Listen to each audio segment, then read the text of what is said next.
Welcome and welcome back to our treatment of the Gospel of Thomas. This will be the final few episodes in our treatment that has gone from the beginning of this Gospel and will go through to the end. We are following this version by Jean-Yves Leloup. And even at this late stage, if you're joining us for the first time, the videos of the other parts are available on YouTube, and by just seeing what's below this video, you can connect to those. But also it's well worth buying this book and reading it many times, both reading it from beginning to end, but also just taking sections of it as they come for you. The Gospel of Thomas, of course, is a collection of sayings. I say of course if you haven't encountered it. There's no of course about it, but it's a collection, an early collection of sayings of Yeshua, of Jesus of Nazareth. It may well predate the Gospel of Mark, which most scholars over the last couple of hundred years have come to believe is the first of the canonical Gospels to be written. And there's no narrative, so the text is almost entirely in the voice of Yeshua. There are some introductions, the disciples ask this or that, but really this is a collection of teachings. And each time we come to it, we take maybe 6 or 7 verses which seem to have some kind of cohesiveness, though that may well be imagined. But as we've continued with this text, it has appeared that the collection, the order of the collection is not necessarily accidental. As we read, it seems to take us deeper in the spiritual process, as if Yeshua, the spiritual master, is teaching us. In any case, we're going to practice as we usually do, through Lectio Divina, so that the word may be living word for us, going deeper and deeper during the process. But Malcolm and I will begin by a reasonably intellectual discussion after a single reading. We don't rehearse or decide what we're going to say or anything like that. We simply read the first reading and respond to it before going then deeper into Lectio Divina. So Malcolm is going to read the text first, the first 3 verses that we've selected here, and I will read the second 3. We are going on in this book. It begins on page 47, and we will be doing verses 86 to 91.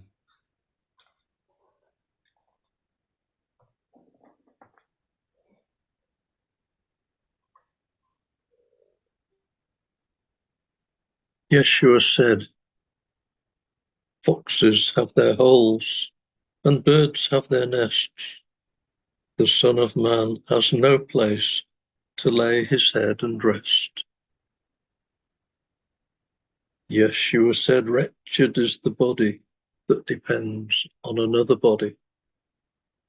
Wretched is the soul that depends on both."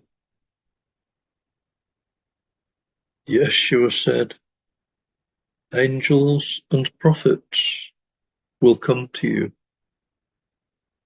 and give you what is yours, and you too should give what you have, and ask yourselves, when will the time come for them to take what is theirs?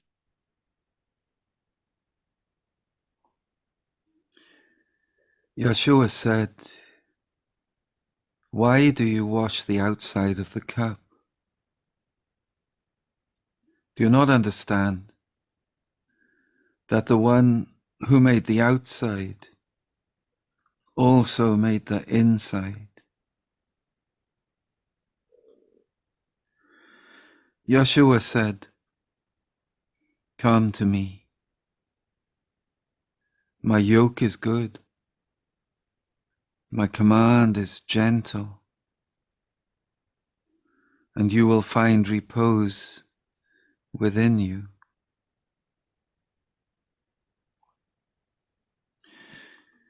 They said to him, "Tell us who you are, so that we may believe in you."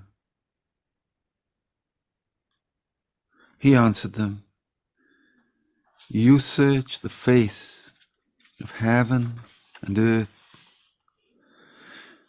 but you do not recognize the one who is in your presence, and you do not know how to experience the present moment.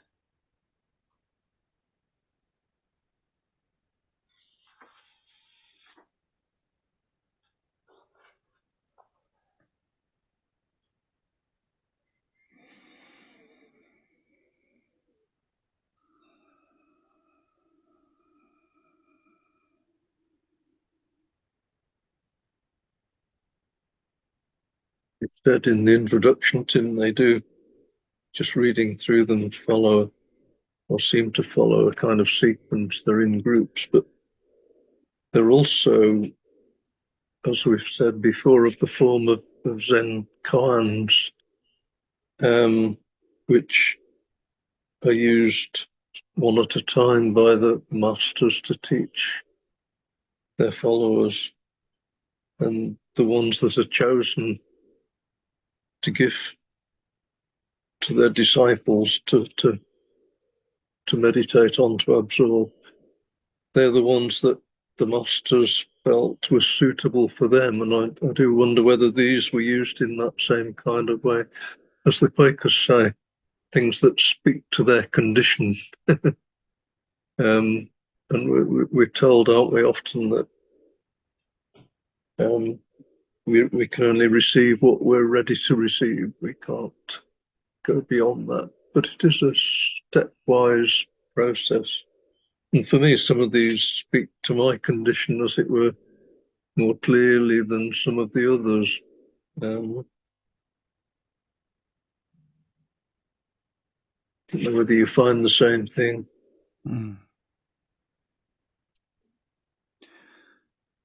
Yeah, there are a couple of sayings here that seem on the surface very obscure to me, and maybe three of them seem to kind of flow into each other for me and speak relatively quickly to me. The others, I can feel them kind of having a kind of movement with the two or three that make instant impact. And so already I'm feeling a meditation process coming on, and I'm consciously, I think, trying to hold that back a moment so that I can speak a little bit about how it's speaking to me initially. Yeah. So was there something that's speaking to your condition right now? I suppose the last one, they said to him, "Tell us who you are, so that we may believe in you." And he answered them, "You search the face of heaven and earth, but you do not recognize the one who is in your presence, and you do not know how to experience the present moment, telling us as we are aware, I suppose, that Christ is with us and within us now, here and now. And it's no good looking, searching the face of heaven and earth, saying, is God here? Is God there? Is God in this religion, that belief, that quote, that book? Yeah. No, Christ is here. I mean, we all read a lot, I guess, and that helps, but ultimately, Christ is within us and always within us and with us now. Yeah. We need to stop looking elsewhere. Yeah.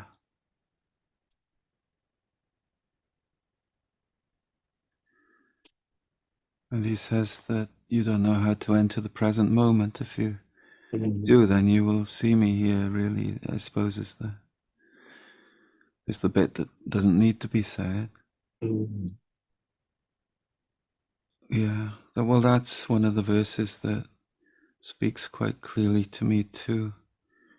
And the searching over the face of the earth, together with the foxes have their holes and so on, which of course is very close to sayings that we have in the canonical Gospels. Foxes have their holes and birds have their nests, but the Son of Man has no place to lay his head and rest. And there's one in the middle that was speaking to me as well. I'm getting it from the others now, but it's when I was 17, I ran away and I spent 3 years traveling in Europe, and I've been reminded of that. Why did I go? My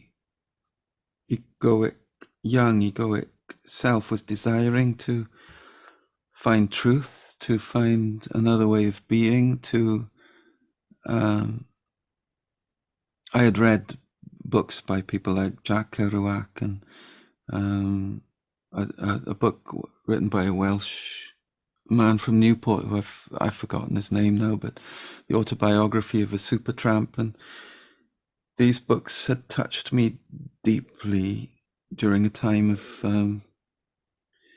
disillusionment, really, with education and what appeared to be the norm for the way that life could be mapped out, the choices that we could make, and so on. And so I traveled, and I think in this saying, about the foxes and the holes and so on, Jesus is speaking to us, or speaking to his followers at the time, or would-be followers, and saying, look, you may be searching for enlightenment, you may be searching for truth, the kingdom of God, the New Jerusalem, however it would have been understood when he spoke. But, it's not going to be a joyride, and those things you might take for granted, like the comforts of a place to sleep, a place to call your own, and so on, even to know how many meals you're going to eat today or tomorrow, or even where you're going to end up tonight. That's not going to be. That's not what we're about. Those are physical attachments. If they dictate your life, and if you follow me, if you come with me, you're going to have to let those concerns go.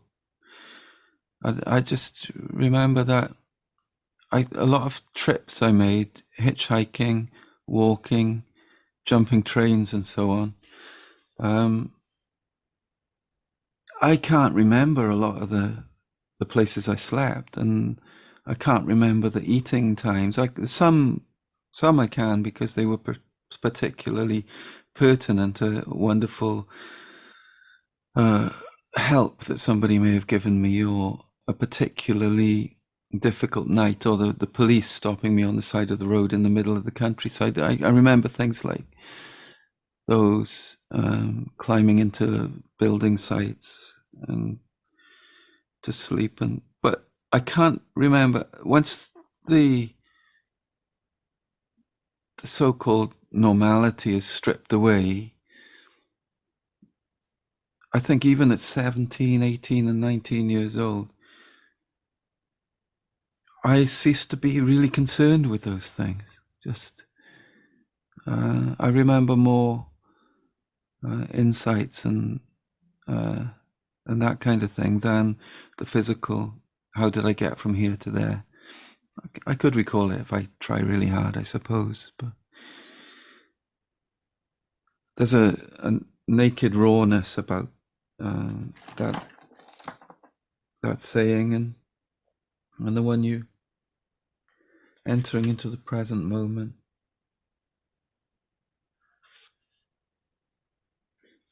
Yeah, whatever you're looking for, well, it's already here. If you're really looking for it with your soul, it's already here, and you simply need to enter the present moment. Sometimes the roughness of a pretty aimless travel makes that accessible.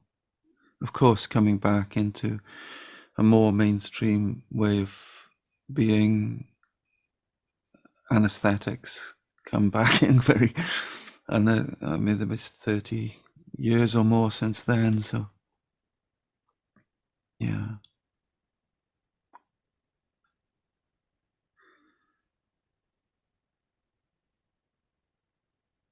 Yeah, so that's just purely experiential, but we could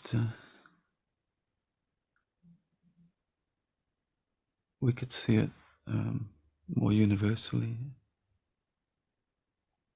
And I've not had that kind of experience, but I see where in my limited experience of hitchhiking with no money, I see how that links in.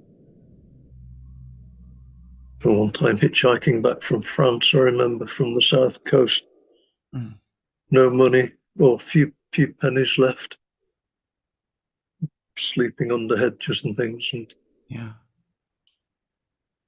went into a pub and put my few pennies in a little pile in front of me, and I had enough just about for a pint of beer. And when I came back from buying it, there were more pennies there, and this pile of pennies kept on getting bigger, and I realised that there were some lads on a table near me who were slipping bits of money into there each time I left the table. And that was a kind of experience I remember quite vividly, that because I'd sort of just let go and thought, oh, well, yeah, I'll get somewhere somehow. Yeah. And yet this just came from good-willed people. It just, little pile of pennies got bigger. And so, as we're told elsewhere, not thinking about where birds don't think about where their next meal's coming from. They just kind of lived their life. And that was quite a big experience for me. It sounds small, but no, I absolutely recognize it. It's grace, I guess you could say, because you've given yourself to grace in that moment through necessity. Yeah, but you've chosen to be in that place. Mm-hmm. Yeah. So what about the cups and the cups? Oh yeah. Why do you wash the outside of the cup? Don't you understand that the one who made the outside also made the inside? Yeah. I suppose that's a plea for non-dualism in a way, isn't it? But if you think you're outward behaviour and so on is all that's necessary, that you behave according to the customs and rituals of your religion, but that's fine. And that's important. I mean, there's nothing wrong with obviously doing the customs and rituals of one's religion, but it's what happens inside as well that's the issue. Yeah. Both go together, hand in hand. Enlightened people don't stop doing the outward prayers and so forth of their religion. They follow the divine office. That all the saints have carried on doing exactly Yeah. the same religious things that they did before outwardly, but they've changed inwardly, and it's become a harmony. The inner and the outer have become a harmony. Yeah. It's easy for them not to be, isn't it? To just go through the routines outwardly and nothing's changing inside. Well, that's meaningless, really. Yeah. Like the Pharisaic events in the canonical Gospels where Jesus is showing that to be the case, isn't there? There's something occurring to me, though, that we talked about grace and the grace of kindness when we give ourselves over to providence. It's quite the working of grace, perhaps, that the Gospel of Thomas. I'm just going to let the phone ring for a moment, and I can cut it out if I remember. Otherwise, this is my phone.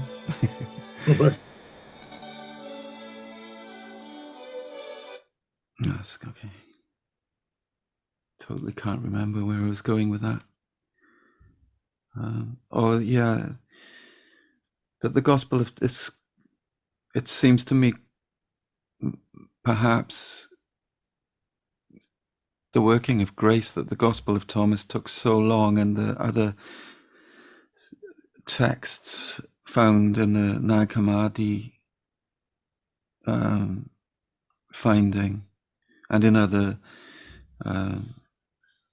other finds in the deserts of Qumran, for example, during the early to middle 20th century.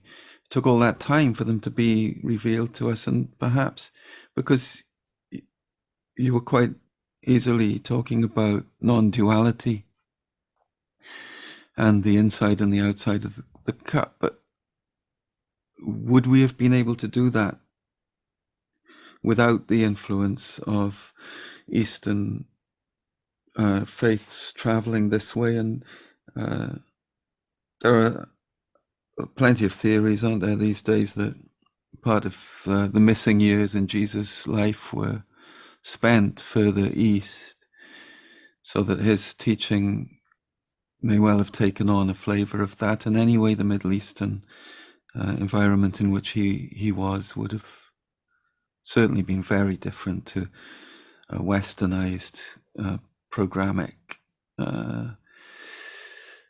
reasonable, Greek-inflected way of thinking and doing religion. So maybe it just wouldn't have made sense before that. But then again,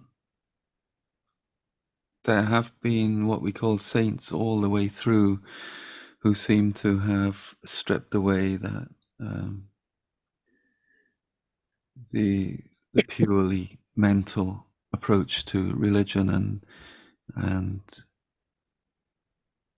found ways to enter the present moment, or found the present moment making itself known to them. But yeah, we talk about non-duality and dualistic thinking, and they're almost part of our everyday speech now, at least in circles where people practice some kind of meditation or contemplative prayer.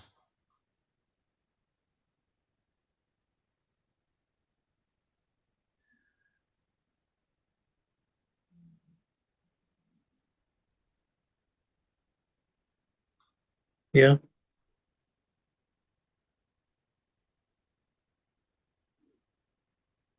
Somehow that resonates for me with 88. Yeshua said, angels and prophets will come to you and give you what is yours. It was ours, but we had to be gifted it Yeah. before we recognized it as being ours. Yeah. There's a paradox there, but it's a truth as well, I think.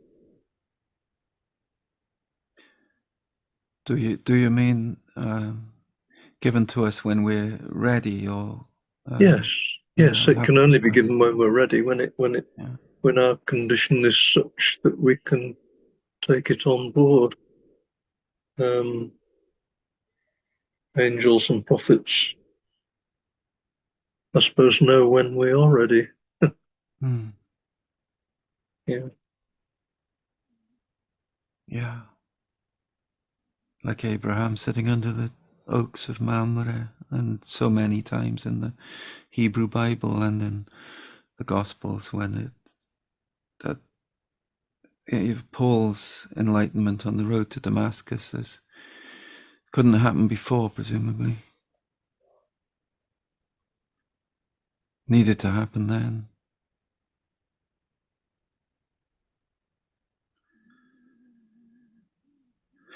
So repose, take my yoke, for it is easy. We have to. It's easy, but it's also paradoxically the hardest thing in the world, because to take the yoke of Christ, we have to let go. We have to be in that state that you were in the pub in France, and just let that pile of pennies on the table rise of its without you doing anything. And then we enter the repose.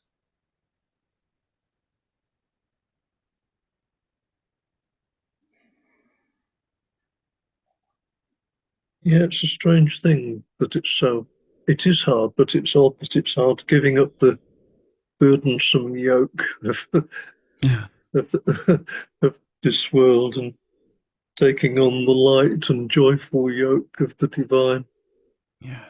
is and finding repose, as it says, within you. You'd think we'd go for that Yeah. without hesitation, Yeah. but yet it's so hard.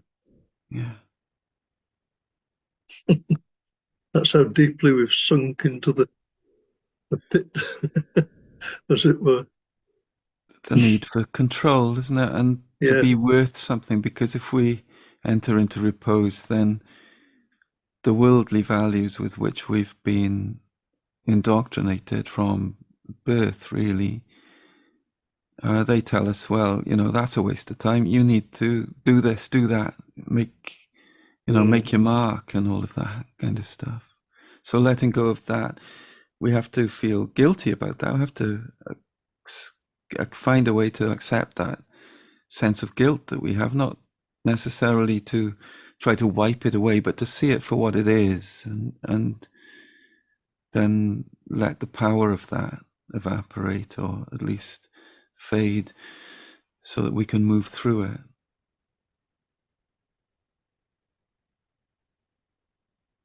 And what is guilt? If we desire approval, then perhaps it's, where is our guilt? Do we really regret something because it's hurt somebody, or do we regret it because that is a slight on our own self-image? I don't, we have to get through that by looking deeply, I think.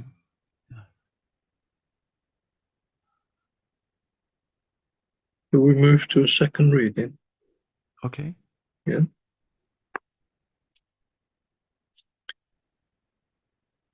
Yeshua said, foxes have their holes and birds have their nests, The Son of Man has no place to lay his head and rest. Yeshua said, wretched is the body that depends on another body. Wretched is the soul that depends on both. Yeshua said, angels and prophets will come to you and give you what is yours. And you too should give what you have and ask yourselves, when will the time come for them to take what is theirs? Yeshua said, why do you wash the outside of the cup? Do you not understand that the one who made the outside also made the inside? Yeshua said, come to me, my yoke is good, my command is gentle, and you will find repose within you. They said to him, tell us who you are, so that we may believe in you. He answered them, you search the face of heaven and earth, but you do not recognize the one who is in your presence, and you do not know how to experience the present moment.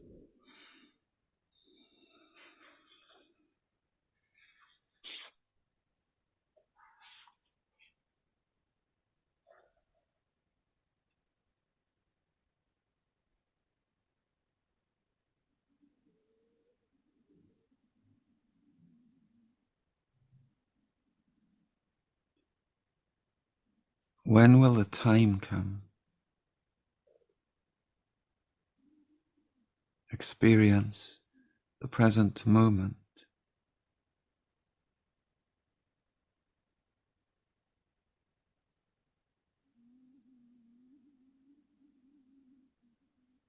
And you will find repose within you.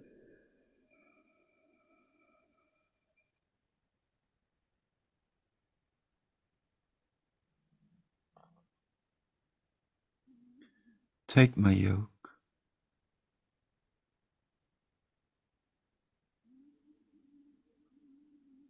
It is easy.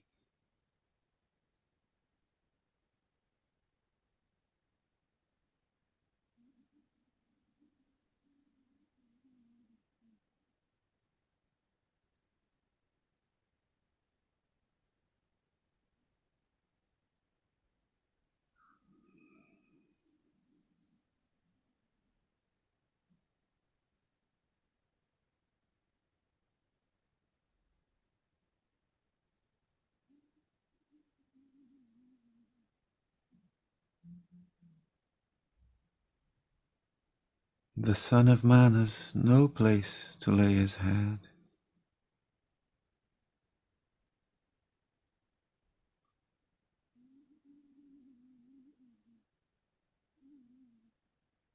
Find repose.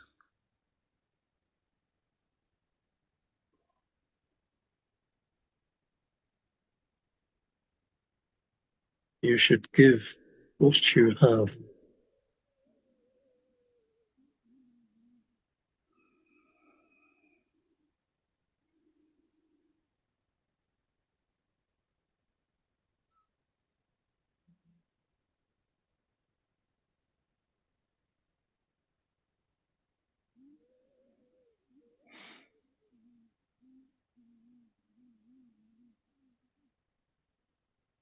Don't you know that the one who made the outside of the cup also made the inside?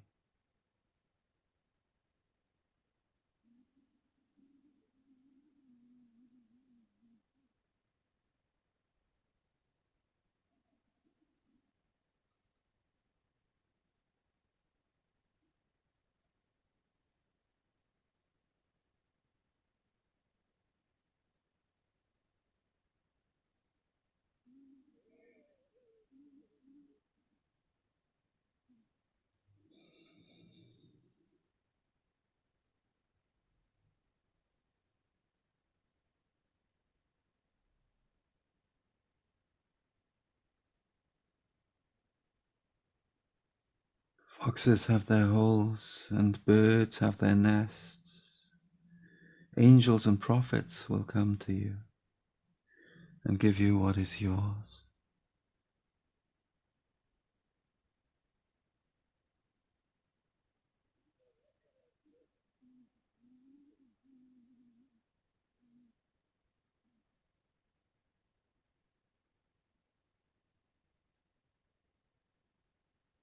When will the time come for them to take what is theirs?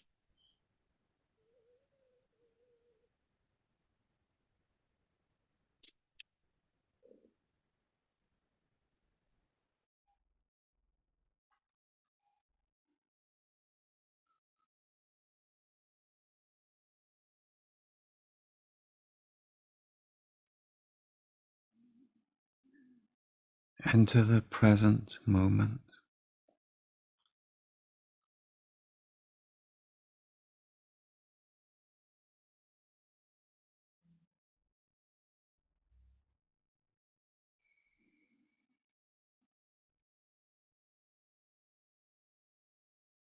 And you will find repose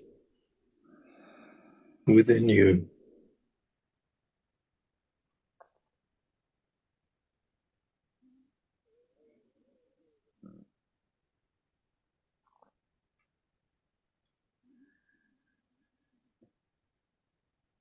So after the third reading, we will not speak. We will stay in silence for 10 minutes. And you can extend that silence as long as you want to.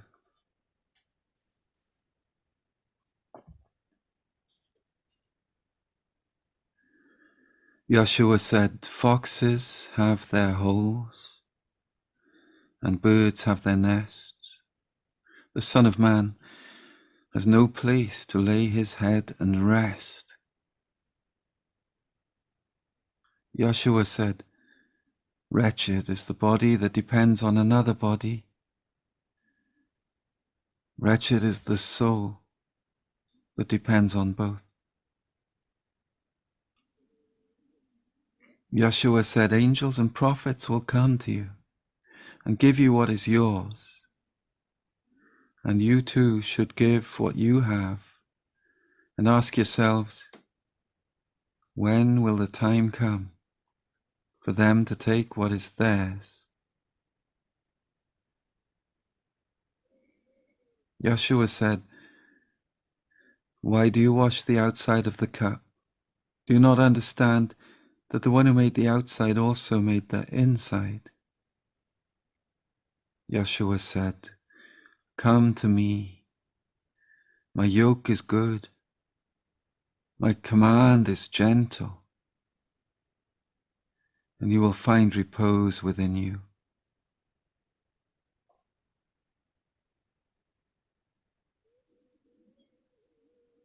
They said to him, "Tell us who you are, so that we may believe in you." He answered them, "You search the face of heaven and earth, but you do not recognize the one who is in your presence, and you do not know how to experience the present moment.